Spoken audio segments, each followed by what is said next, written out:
Oi, pessoal, vamos iniciar a nossa primeira aula, né, de instalações elétricas industriais. Conforme vai se passando o tempo aí, eu vou passar um videozinho para vocês, até enquanto o pessoal vai entrando na nossa aula hoje.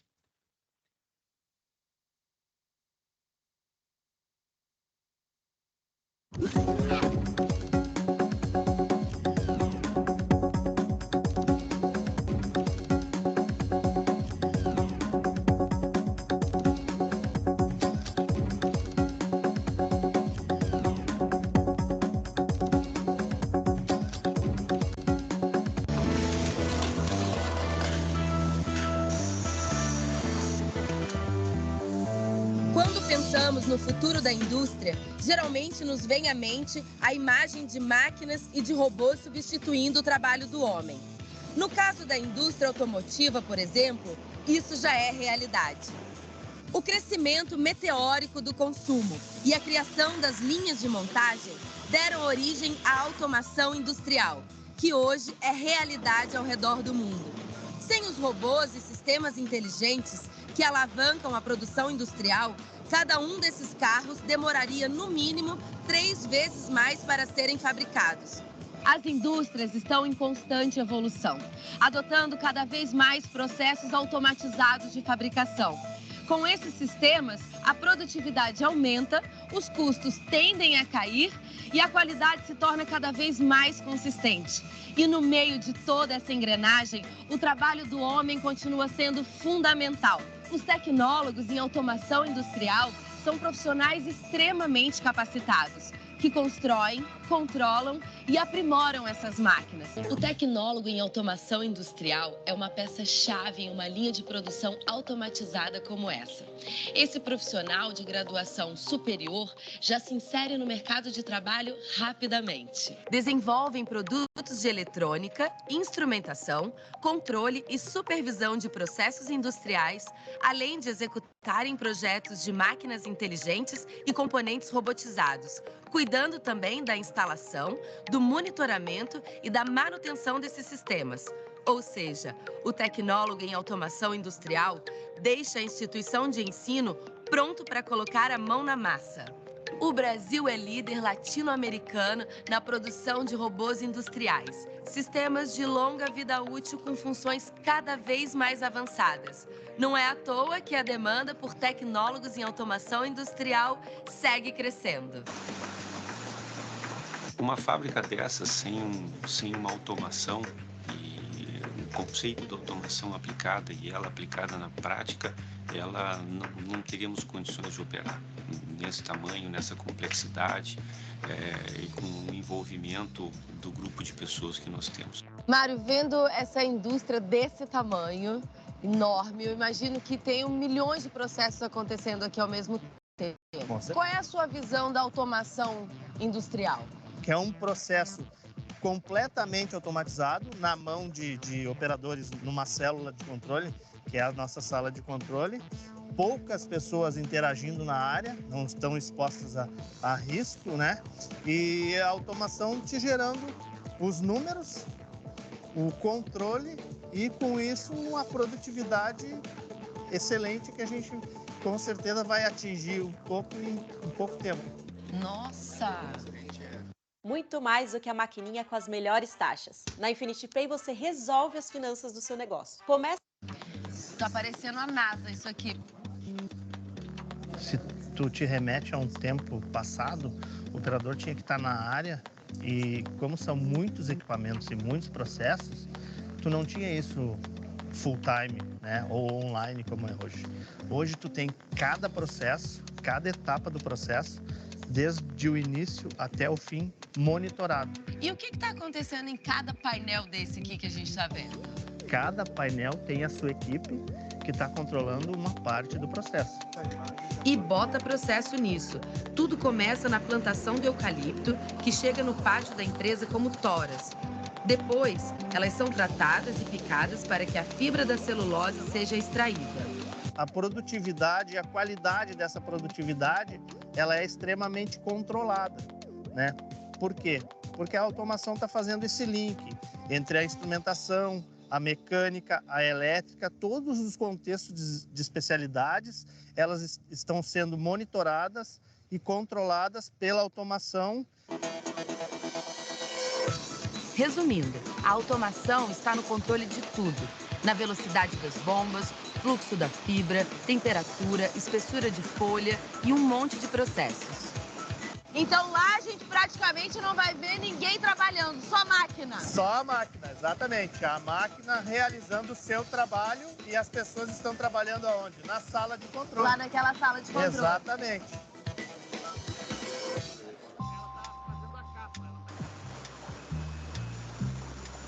Então essa é a folha de celulose. Essa é a folha de celulose. Esse é o nosso produto.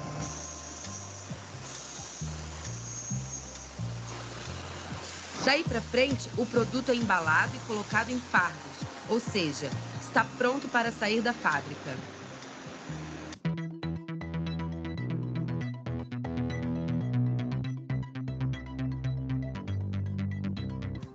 Aqui na Faculdade Senai de Tecnologia em Porto Alegre, um grupo de alunos está preparando um trabalho na área mais avançada em automação, a robótica. É um curso bastante voltado para aplicação, né, e foco em problemas reais que as empresas têm. O aluno formado como tecnólogo, ele está plenamente apto a fazer qualquer tipo de pós-graduação, desde a especialização até mestrado e doutorado, e às vezes ele pode até mesmo complementar, fazendo, se quiser, alguma outra faculdade, como engenharia, por exemplo.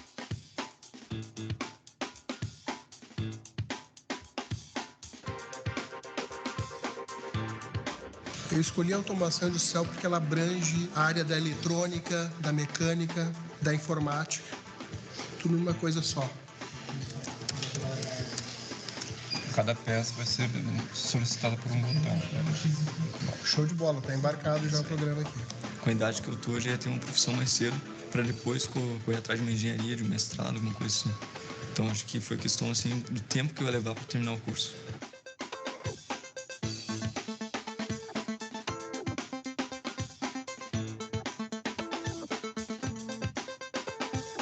No passado, um robô atuando na indústria era uma raridade.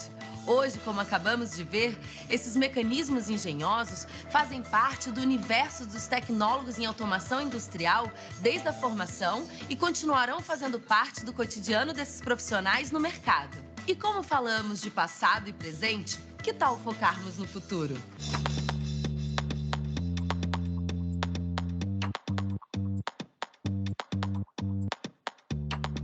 Além de facilitarem as operações das indústrias, as tecnologias de automação também geram sistemas mais eficientes e inteligentes para o nosso dia a dia, como é o caso da medição de energia. Hoje podemos contar com medidores individuais em nossas casas, que registram o consumo com precisão. Agora, o foco é o futuro da automação industrial. Então, nós vamos conhecer profissionais da empresa Elster, especializada em tecnologias automatizadas de medição. O Stênio é um deles. A sua história como tecnólogo em automação industrial começou cedo.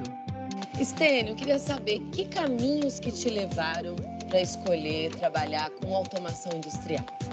Já lá na infância, nasce aquela curiosidade, aquela vontade de querer saber como as coisas funcionam, de querer desmontar as coisas do pai, querer usar ferramenta. Estragou muito radinho. Muito radinho, e quando montava sempre sobrava uma peça, eu não sabia o que era.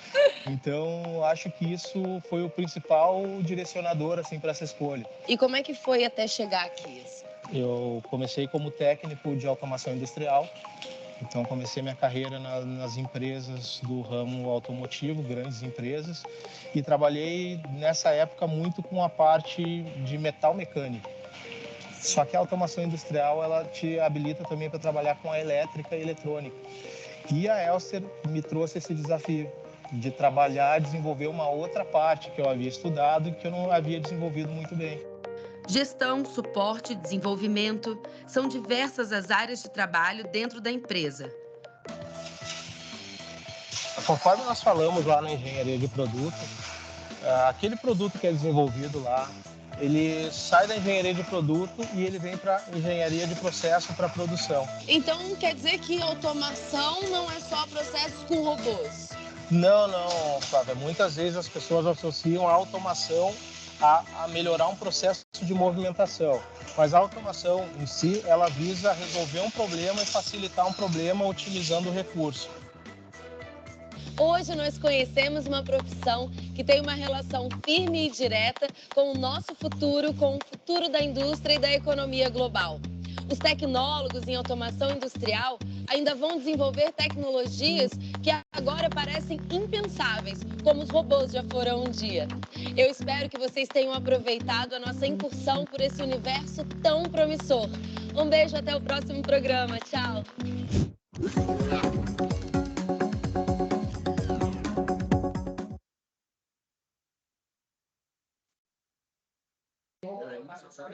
Pessoal, vamos iniciar nossa aula.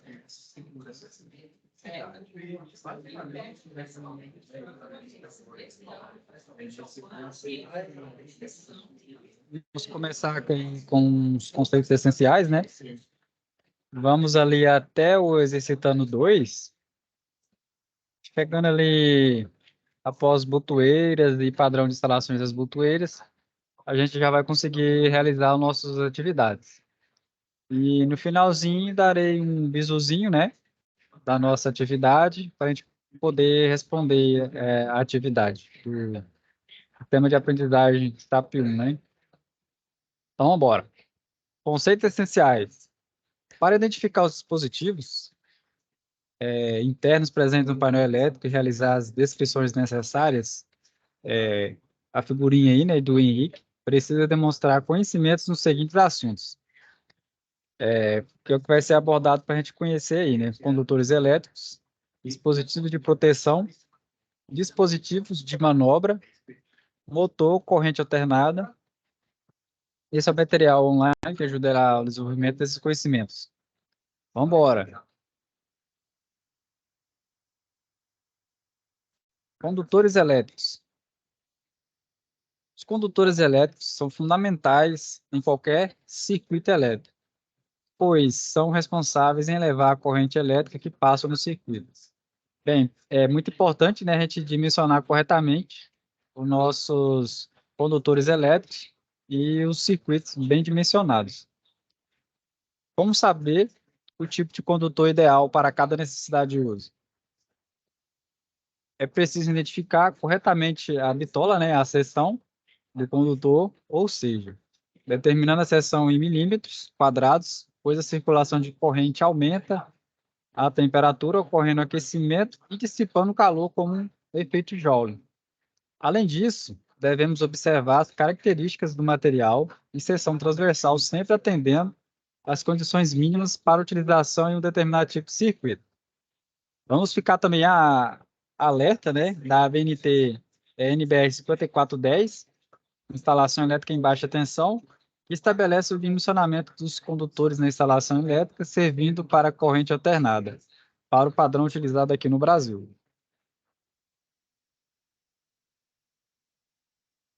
Condutores, fios e cabos. Quais a diferença, né? Esses dois tipos de condutores muito utilizados na área industrial, fios e cabos. Hoje a gente utiliza mais cabos, né? Fios já ficou no passado.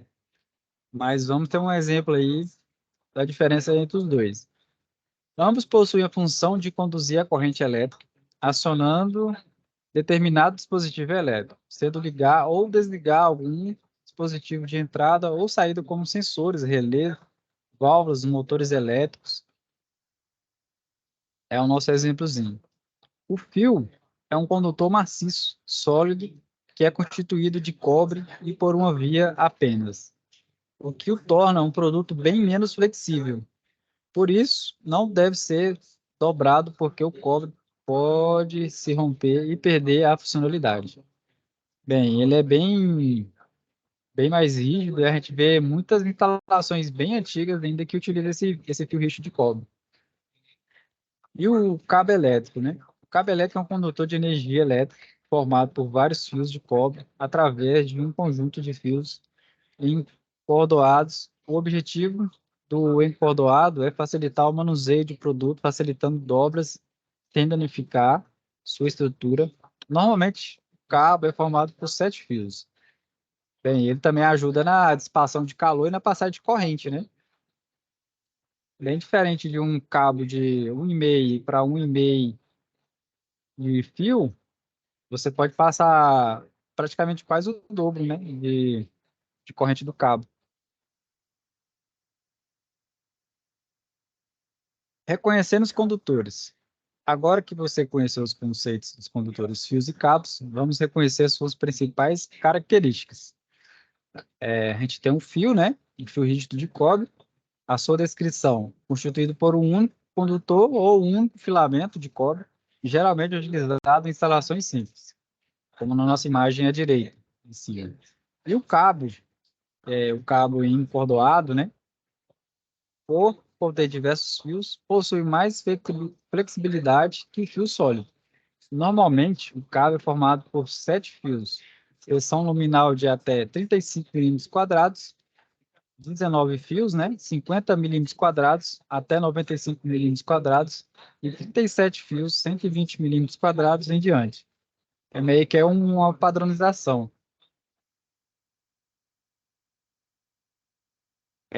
Fio, cabo flexível.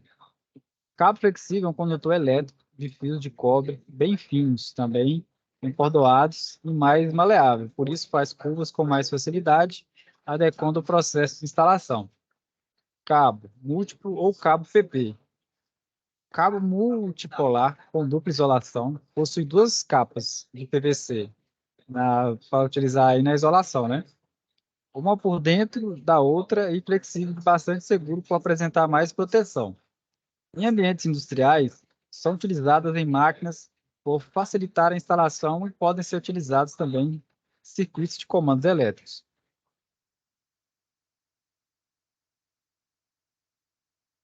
Vamos ver a simbologia de fios e cabos, né?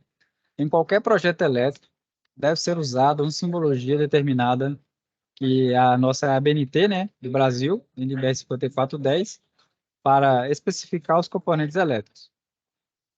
Cada tipo de simbologia representa um condutor. Nós temos o multifilar, unifilar, vamos ver o multifilar, RSOT, determinado por uma fase, né? Significado, condutor de fase no interior do eletroduto. O neutro.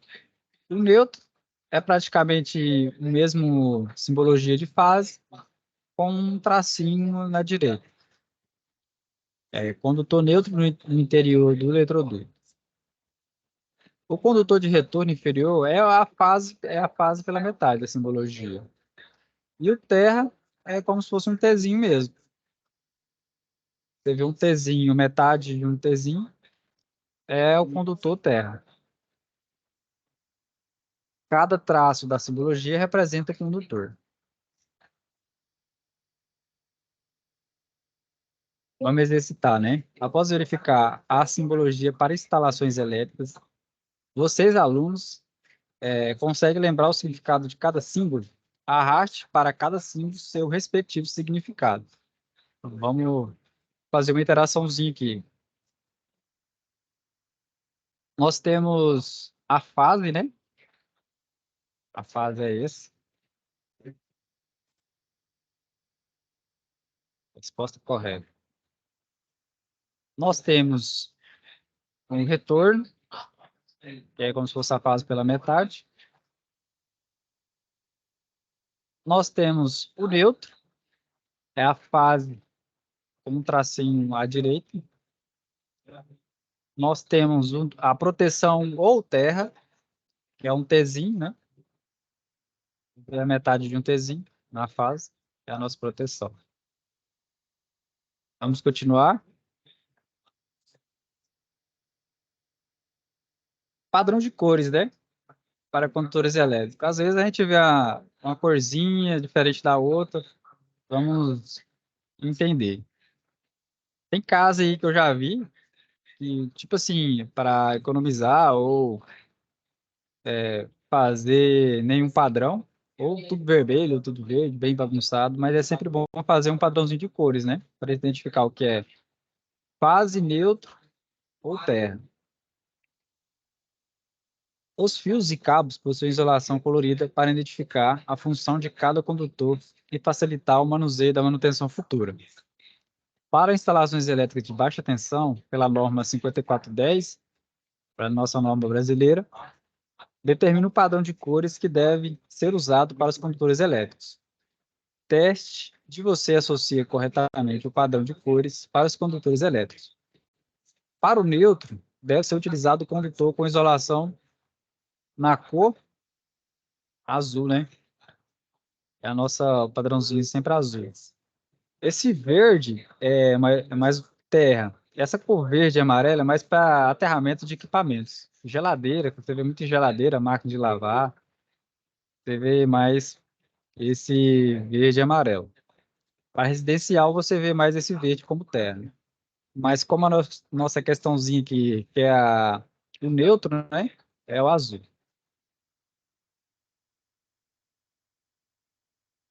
A nossa questãozinha 2. Para o condutor de proteção PE, popularmente conhecido como fio terra, deve ser usado o condutor com isolação na dupla coloração. Então, aí tem um peguinho, né? Onde pode usar o verde. Se o condutor tiver as duas funções, neutro e proteção, é chamado de condutor PEM e deverá ter isolação na cor verde e amarelo, que é o que a gente utiliza na nossa casa, equipamento da nossa casa. Geladeira, alguns fogões elétricos, fornos elétricos, a gente utiliza o PEM, né?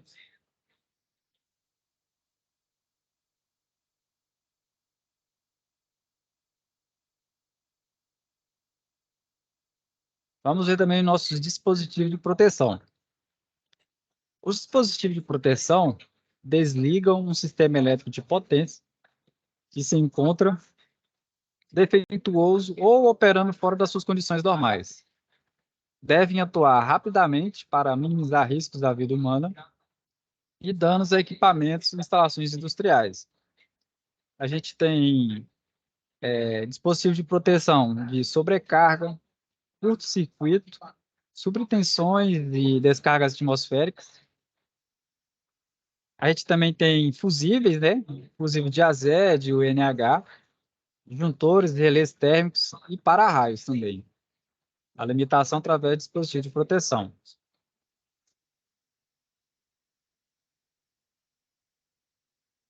Os fusíveis. A gente utiliza ainda muitos fusíveis. Os fusíveis protegem os circuitos elétricos contra danos causados ou sobrecargas de corrente que podem provocar incêndios, explosões e outros acidentes de origem elétrica.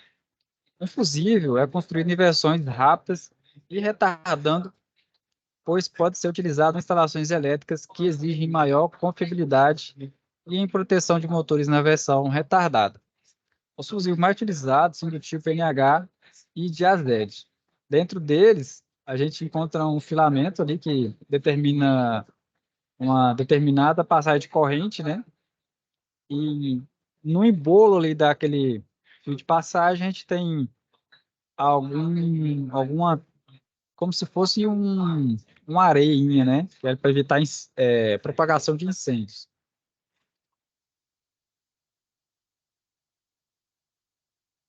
Os IVNH são indicados para circuitos nos quais ocorrem picos de corrente, bem como onde existem cargas reativas, que são as cargas indutivas e capacitivas. Essas são as partes que compõem o fusível NH.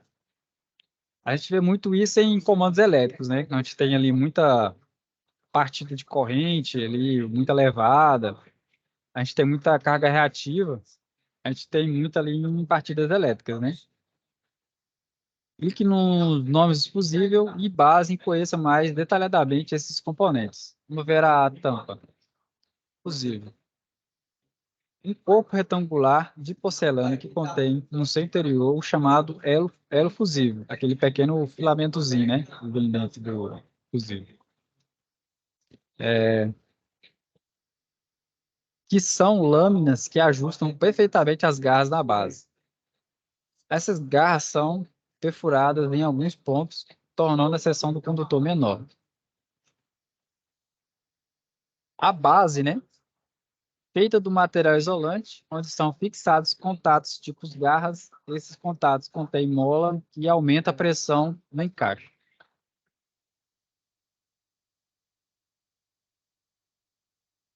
O fusível de azete. A base é de porcelana e contém um elemento metálico em seu interior que é ligado a um dos bornes.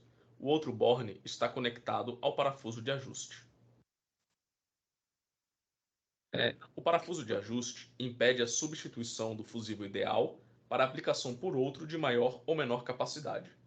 Sua montagem é feita com o uso de chave especial. Um anel em porcelana possui rosca interna que protege a base aberta, contendo uma rosca de material metálico, impedindo contatos manuais inadequados na troca do fusível.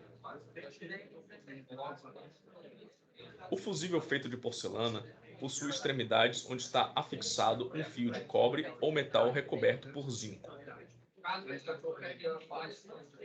A tampa, também em porcelana, prende o fusível na base, a qual não fica inutilizada mesmo que ocorra queima do dispositivo, quando então cessa a condutividade da corrente. Então, pessoal, a gente tem aí o nosso fusível de azete e que a gente acompanhou agora a animação, né? Em caso de sobrecarga, sobrecorrente ou curto-circuito, quando a intensidade da corrente supera certo valor, o disjuntor automaticamente desliga a corrente elétrica. Uma vez resolvido o problema que provocou o desligamento, basta religá-lo para que a circulação da corrente se restabeleça.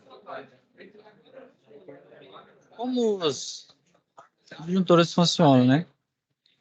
Os disjuntores são dispositivos que proporcionam proteção para circuitos elétricos, destinam-se a proteção contra correntes de curto-circuito, né? Proteção eletromagnética, e contra corrente de sobrecarga, proteção térmica. Caso ali tiver uma sobrecarga nos condutores, ali ele poderá abrir o disjuntor. Mas como eles funcionam? Vamos escutar esse áudiozinho novamente. Em caso de sobrecarga, sobrecorrente ou curto-circuito, quando a intensidade da corrente supera certo valor, o disjuntor automaticamente desliga a corrente elétrica. Uma vez resolvido o problema que provocou o desligamento, basta religá-lo para que a circulação da corrente se restabeleça.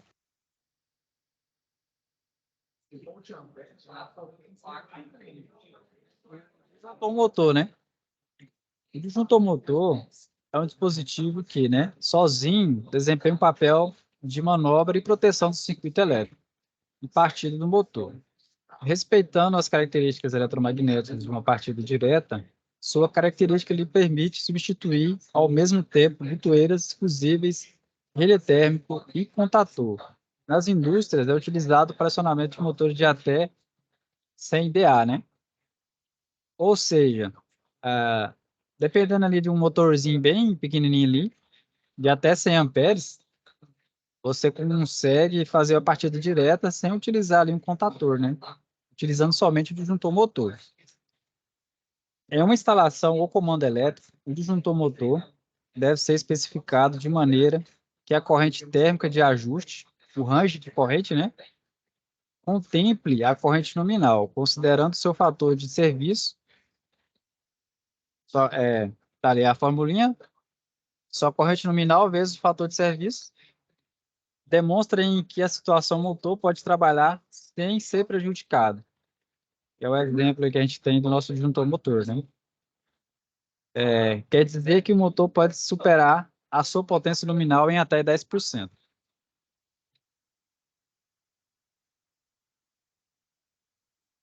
Características dos disjuntores. Conforme a nossa norma brasileira 5410, os disjuntores devem ter algumas características específicas para assegurar sua função de proteção e manobra em condições normais. A gente tem ali a proteção contra sobrecarga, proteção contra curto-circuito, temos o comando funcional, que é o seccionamento, temos a proteção contra contatos indiretos. proteção contra queda e falta de tensão. O dispositivo de manobra, o nosso disjuntor, né? Quaisquer dispositivos responsáveis pelo funcionamento de um circuito elétrico são considerados dispositivos de manobra. A exemplo de seccionadores, né? Temporizadores e botoeiras, interruptores, sinalizadores e contatores, e o disjuntor, as manobras realizadas por esses dispositivos podem ter as funções ligar, desligar e proteger os sistemas elétricos. Esses dispositivos eletromecânicos ou eletrônicos são usados para impedir ou permitir a passagem de corrente elétrica entre a fonte e a carga e podem ser seccionados e desligados.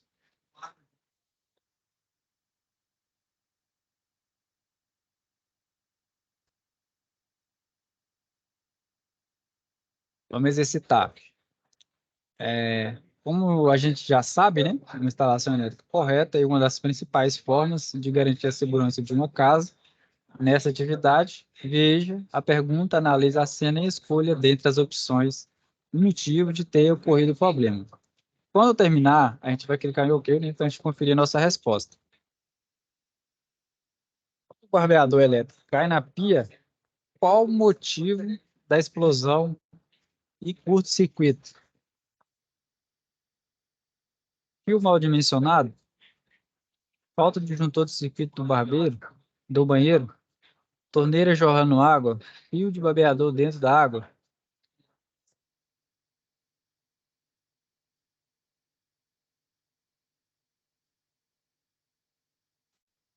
A nossa resposta correta, né? Quando o barbeador elétrico cai na pia com água por algum motivo, ocorre uma explosão e o curto-circuito não acontece. É porque o disjuntor desliga toda a energia.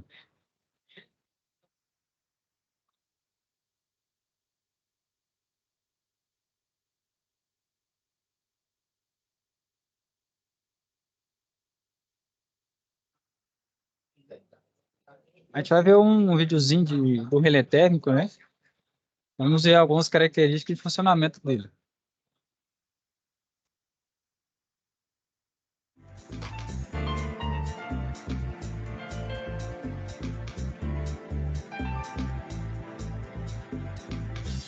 Olá, sejam bem-vindos à nossa videoaula sobre relés térmicos, conhecidos também como relés de sobrecarga.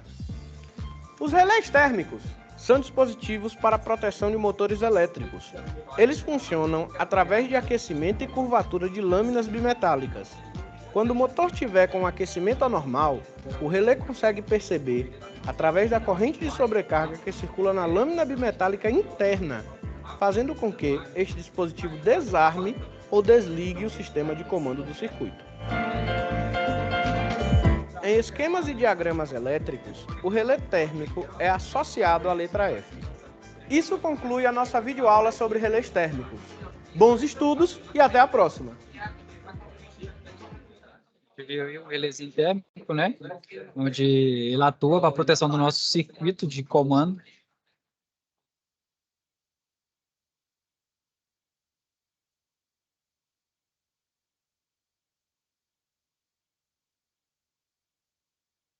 Bem, tem as botoeiras aí, né?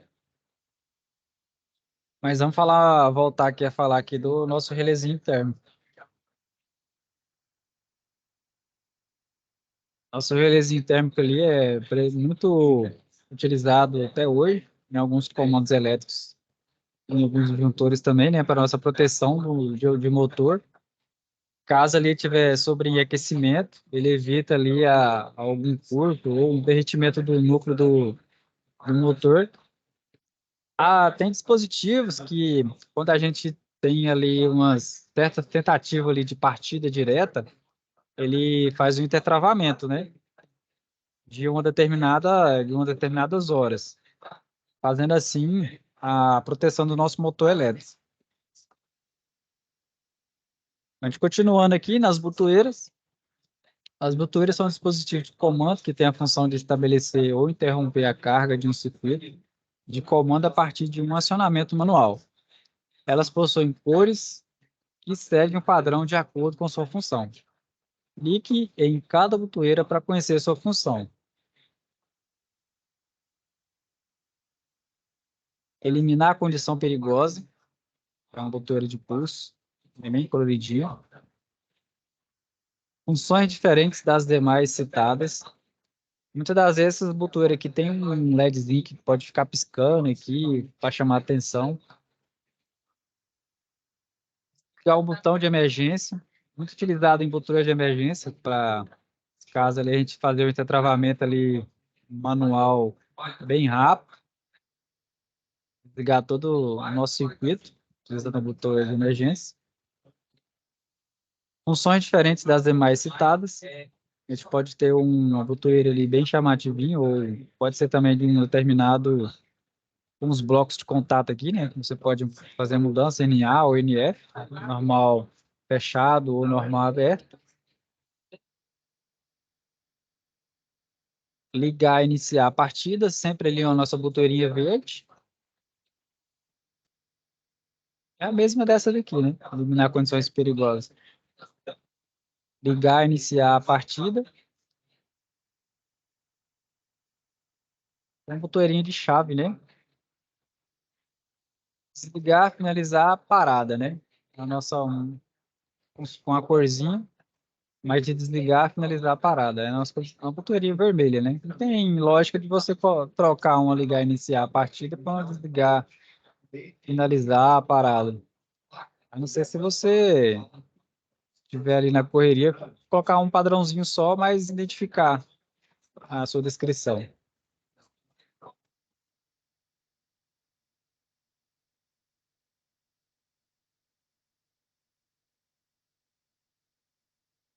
Padrões para instalação das botoeiras. Para a instalação das botoeiras, também é necessário seguir um padrão. Vamos observar. O botão desliga deve ficar acima do botão liga. Para, no caso ali do eventual emergência ali, né? É em cima ali, caso você bater a mão, poder deslizar e poder desligar o circuito. O botão desliga deve ficar acima do botão liga. Sempre acima. Um padrão.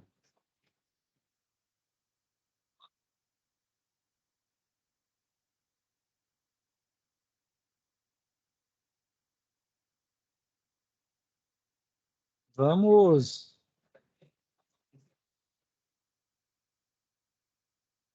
exercitar o 3, né? Vamos testar os conhecimentos sobre as nossas botoeiras. Vamos arrastar cada botão para seu respectivo conceito.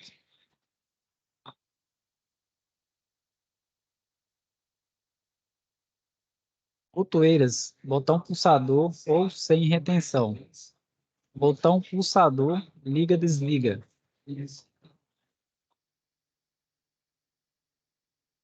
Eita, eu errei. Botão de emergência tipo cogumelo com trava. Esse aqui é fácil.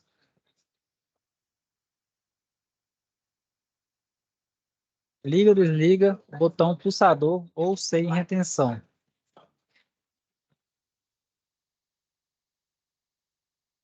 Liga, desliga.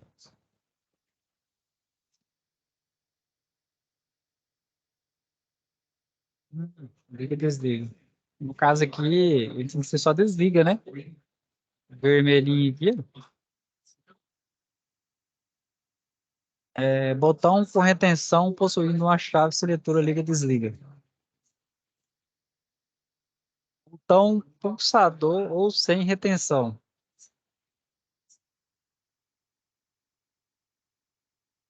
De baixo. Botão pulsador liga-desliga. Só sobrou o nosso botão pulsador sem retenção. Na verdade, isso aqui era um botão liga, né? Se a gente for voltar lá no nosso conceito, esse liga, esse desliga ou para. Bem, bora continuar aí. Sinalizadores. Eu continuo, deixa eu ver o horário aqui, 41 minutos. Eu vou dar um bisuzinho para vocês aí, pessoal, do nosso exercício, né? Eu falei desde o início da aula aí. Para vocês tirar a nota 10 lá, tirar a nota 10 do nosso exercício. Vambora. Aí, pessoal, na próxima aula, a gente continua de sinalizadores aí em diante. Eu acredito que nos exercícios da atividade 2 vai ter ligamento de motores. Bora a nossa atividadezinha. O que ela pede lá? A gente tem uma partida direta, né? Onde a gente vai ter, para a gente analisar a imagem do circuito elétrico. É uma partida direta. Vamos ver o que se pede. Quantos dispositivos possuem comando elétrico representado pela imagem? São 6 dispositivos, né? A gente tem um fusível. A gente tem o relé térmico, 2.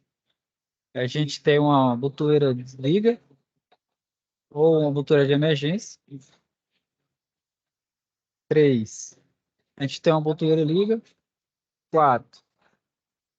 E a gente tem um contator. 5. Contato de K1. É o mesmo componente. E tem um fusível 2, né? São 6 dispositivos. Qual o primeiro componente que está identificado no comando elétrico? A gente tem o F1, né? Que é o fusível, que é a proteção da entrada de ramal principal aqui da nosso comando elétrico, partida direta.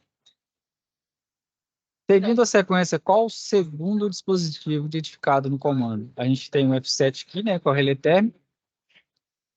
O número representado por 95 e 96, o que são? A gente vê muito isso aqui, 95 e 96, e são o número de contatos do relé térmico, né?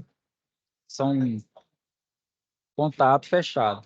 Ele também, acho que, se não me engano, ele tem 92, 93 ou 97, 98, que é um contato aberto, caso vocês quiserem usar o nosso relé térmico. Qual o terceiro dispositivo identificado no comando elétrico? É o botão SO, né? Normalmente fechado, que é o desliga. Ou pode também ser uma botoeira de emergência. Identificado aqui pela nossa numeração 1, 2. É sempre padrão, pessoal, a gente usar 1, 2 como contato fechado, 3, 4 como contato aberto. Um exemplo aqui do contator, né? Finaliza com 3 e 4, você vai perceber que é um contato aberto. Tudo que terminar com 3, 4, contato aberto. Se fosse 11, 12, seria um contato fechado. Eu vai dando o bizuzinho aqui, ó. 1, 2.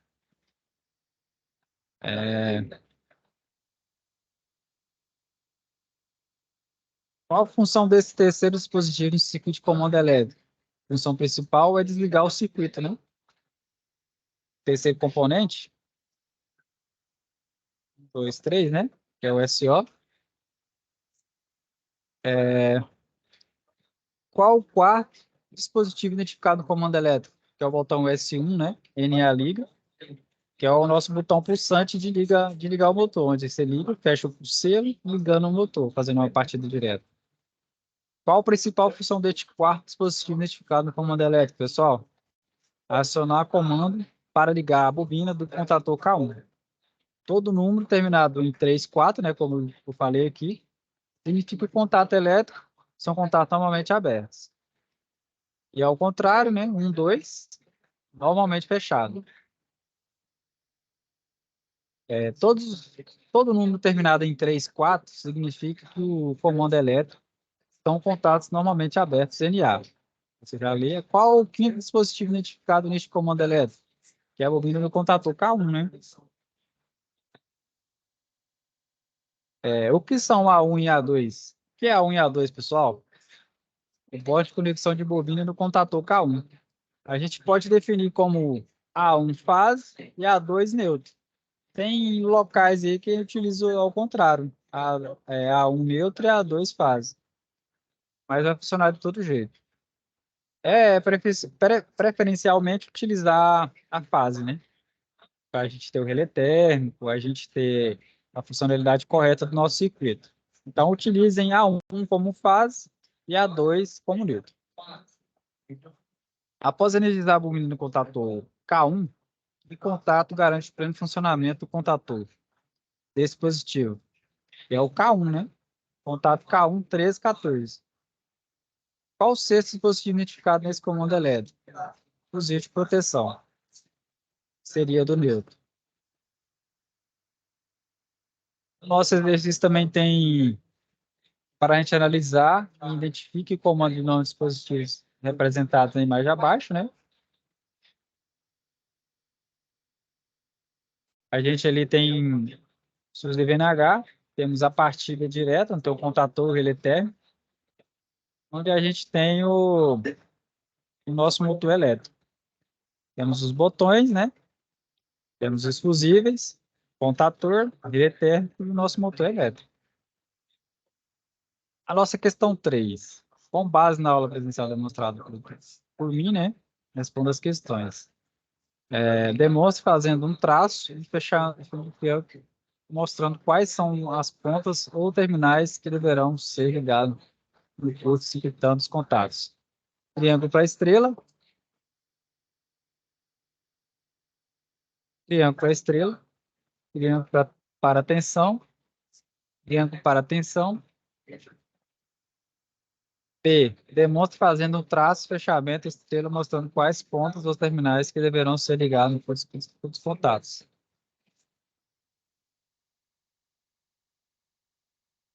Aqui, ó, a nossa gabarito da A, né? Contatos de 1 a 6. Contatos de 2 e 4. Contatos 3 e 5. Aqui a gente tem uma ligação aqui em triângulo, né? 220. Aqui no fechamento estrela, a gente praticamente conecta 4, 5, 6 e chega a tensão 1, 2, 3. Conforme na nossa figura embaixo. Fechamento estrela ou fechamento 380. Ainda com fechamento em estrela, né? Quais terminais estão correspondendo às fases R, S e C? É só ver o ligamento aqui que a gente fez em cima aqui do estrela e fazer. Terminal 1 corresponde à fase E, terminal 2 corresponde à fase S e o terminal 3 correspondente à fase T. Bem, pessoal, esse é o nosso exercício. Bem facinho, facinho. Teta, teta, mamão no chupeta. É isso, pessoal. Basicamente, a nossa aula hoje. Então, na próxima aula, bem que eu já respondi ali a nossa questão, mas vamos ver sobre os sinalizadores, os travamentos, a gente vai ver contatores. Praticamente, vamos ver ali até a ligação aqui, ó, de motores trifásicos com 12 terminais. E daí a gente vai ver praticamente o dobro desse exercício aqui, né? A única coisa que muda são as bobinas, ligação das bobinas paralelas. A gente tem uma ligação estrela, duas estrelas, ligação. A gente vai formar um 440. E duas estrelas, a gente vai formar um fechamento de 760.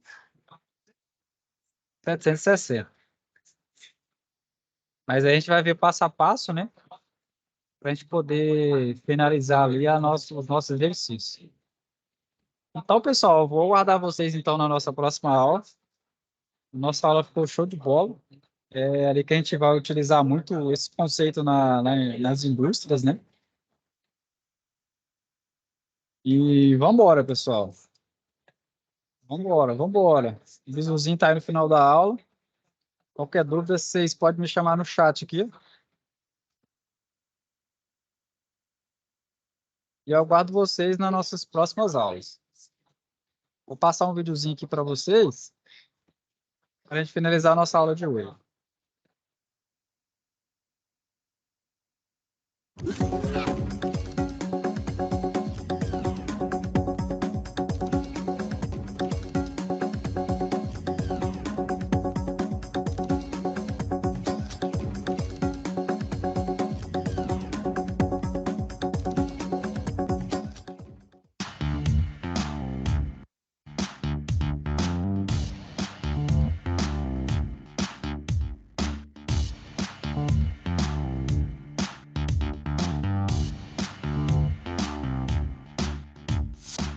A tecnologia facilita a vida de todo o planeta.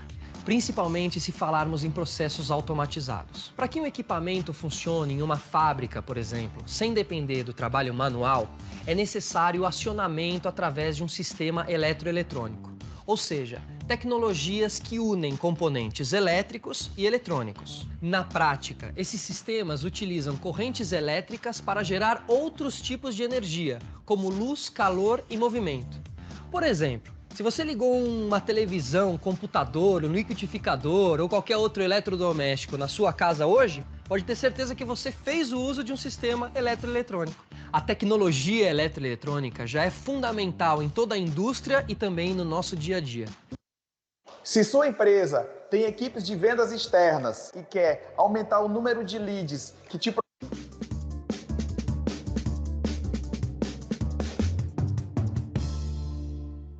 Os técnicos em eletroeletrônica desenvolvem, instalam e realizam a manutenção em sistemas eletroeletrônicos. Não é de se espantar que a demanda por esses profissionais seja tão grande. Só no ano passado, esse setor cresceu 8%, junto com a venda de smartphones e tablets, que são aparelhos eletroeletrônicos úteis para pessoas de qualquer idade. Um técnico em eletroeletrônica pode receber entre R$ 1.900 e R$ 6.100 por mês. E para evoluir nessa profissão, você precisa ser criativo, ter raciocínio lógico, proativo e saber se comunicar bem. É claro que você também tem que se interessar por instalações e projetos elétricos, equipamentos e eletrônica. Agora, é até difícil a gente imaginar que uma profissão tão moderna tenha surgido através de um filósofo do passado. 6 séculos antes de Cristo, o filósofo grego Tales de Mileto passou a estudar a eletricidade estática, que ele descobriu esfregando âmbar e pele de carneiro. 2 milênios se passaram até que a eletricidade deixasse de ser só um tema de estudos arcaicos. Por volta do ano de 1550, o cientista italiano Girolamo Cardano distinguiu a força elétrica da força magnética. Essa descoberta foi essencial para que, no século XVIII, pioneiros como o inglês Francis Hauksbee, o italiano Alessandro Volta e o americano Benjamin Franklin fizessem experimentos que foram a base para a eletricidade que hoje nós temos em nossas casas. Não faz tanto tempo assim desde a era de ouro da eletricidade. No século XIX, cientistas como o inglês Michael Faraday e os alemães George Ohm e Werner von Siemens estudaram a fundo temas como condução elétrica e indução eletromagnética, iniciando tecnologias como motores de indução e geradores industriais. Também foi nesse século que a transmissão de mensagens por meio de um sistema elétrico surgiu. O código Morse foi criado em 1844 por Samuel Morse, que também desenvolveu o telégrafo com fios. Em meio a tanta novidade, a vida da população mundial mudou ainda mais com a lâmpada incandescente, criada em 1878 por Thomas Edison. Nos anos seguintes, o telégrafo de Samuel Morse ganhou uma versão sem fios, feita pelo italiano Guglielmo Marconi. Nascia assim o rádio, e dali em diante, o mundo evoluiu a passos largos. Circuitos eletrônicos inovadores surgiram no século XX, e com eles, a primeira transmissão pública de TV aconteceu, em 1928. Todos esses cientistas do passado contribuíram para que você esteja assistindo a esse programa agora, e para que a gente possa explorar o potencial de aparelhos eletroeletrônicos, como computadores e smartphones. Eu vim aqui até a sede da Finder Componentes, em São Paulo, para conhecer algumas curiosidades do setor da eletroeletrônica. A empresa fabrica relés, que são componentes usados em automação, como em máquinas, controladores e sensores. Vamos espiar essas tecnologias? Vem, Felipe. Bem-vindo ao laboratório da Finder. Aqui é o laboratório, aqui é onde tudo começa nesse processo todo? Exatamente, Felipe. O que acontece? Nós somos um fabricante italiano, né? Então nossos produtos eles são concebidos na Europa, né? E a nossa equipe recebe, é a porta de entrada para o produto no nosso país. Primeiro lugar onde ele vai passar. O primeiro lugar é aqui. Vou te apresentar aqui o Leonardo. Oi, Leonardo. Tudo bom? Prazer. Beleza? O Leonardo é nosso técnico de suporte. Técnico Felipe. aqui. Exatamente. E ele é um dos responsáveis por receber esse produto quando ele chega da nossa matriz. Perfeito. E iniciar toda essa etapa de estudo que eu te falei. Então, hoje eu quero ficar aqui quase como um estagiário, eu quero acompanhar tudo, Posso ficar com o Leonardo a partir daqui e acompanhar o projeto e todo o trajeto aí que vocês fazem? Pode ser? Perfeito, Felipe. Então, Fernando, Seja bem-vindo muito ao obrigado. laboratório. Valeu pelo Certo. passeio. Obrigado. Agora eu continuo com você. Leonardo, o que você está fazendo aqui? Estava analisando as características técnicas do produto para posteriormente desenvolver um teste onde nós vamos verificar na prática essas características que são dadas em catálogo. Perfeito. Então aqui é onde você começa a fazer as primeiras análises, é o começo do processo. É o estudo do produto. Exato. Antes de você ir lá e colocar a mão na massa de verdade. Agora, no momento, eu estou fazendo um teste de vida elétrica. Tá. Ou seja, eu vou verificar para uma determinada característica de carga quantos ciclos esse produto consegue trabalhar sem que haja um problema, né? Sem que danifique. Bom, aqui eu vou dar início ao teste. Aqui nesse caso eu tenho 2 contadores. Eles estão mostrando o ciclo de trabalho, quantos ciclos já foram realizados. Certo. E eu faço uma comparação entre os dois. Um é de referência e um é que está sendo acionado pelo contador. E conforme a diferença entre os 2 contadores, eu consigo dizer até quando é a vida elétrica desse produto. Agora que conhecemos os responsáveis por algumas dessas novas tecnologias eletroeletrônicas, que tal vermos esses produtos de perto?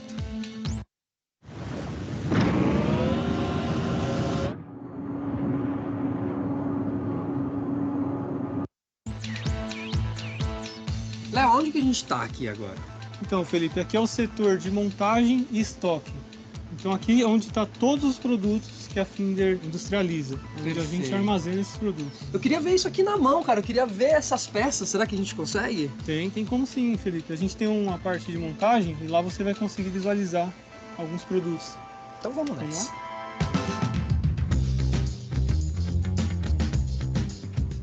Então, Felipe, eu vou te apresentar o Ricardo Rocha. Ele é coordenador da área de logística. Tudo bom, Felipe? Tudo bem? Como vai? Tudo em ordem. Então, Ricardo, acabei de dar um rolê aí com o Leonardo. Ele me mostrou, só que eu só vi caixas. Eu quero entender o que tem dentro dessas caixas. Então, o que você viu no nosso estoque, na verdade, são esses componentes aqui. Tá. Onde o pessoal está realizando a montagem. Perfeito. Que posteriormente vai resultar nesses produtos aqui. Aqueles já estão montados, então. Isso, já estão todos montados e eles são utilizados posteriormente na indústria eletrônica, de maneira geral, ou na montagem de painéis, equipamentos, na pré-automação residencial, tá? E também no controle e temporização de muitos equipamentos. Então, vou continuar o meu passeio com o Leonardo, porque ainda quero entender e quero ver isso aqui funcionando de verdade. Tá, joia. Tá bom, Ricardo? Okay. Muito obrigado. Valeu, bom trabalho. Tchau, galera. Obrigado. Valeu.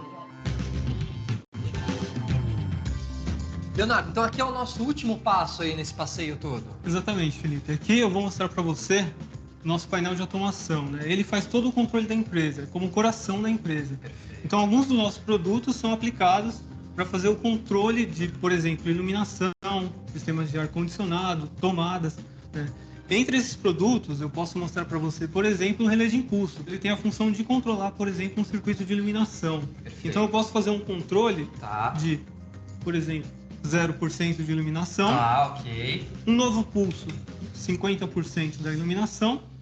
E um novo pulso, 100% da iluminação. Entendi. Agora, quem me proporciona que isso seja feito... É o relé de impulso, é o relé que é esse produto aqui. Agora sabemos que a eletroeletrônica caminha de mãos dadas com o futuro. E que ainda tem muita inovação para vir por aí. Se você, assim como esses alunos, também se interessa por eletroeletrônica, deve procurar uma instituição de ensino credenciada pelo Ministério da Educação.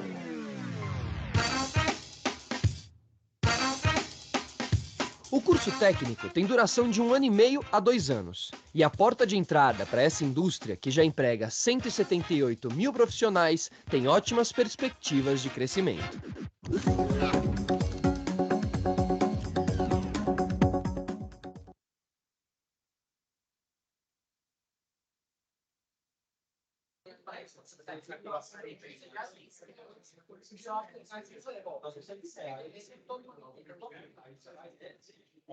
Boa noite, pessoal. Até a próxima aula, hein?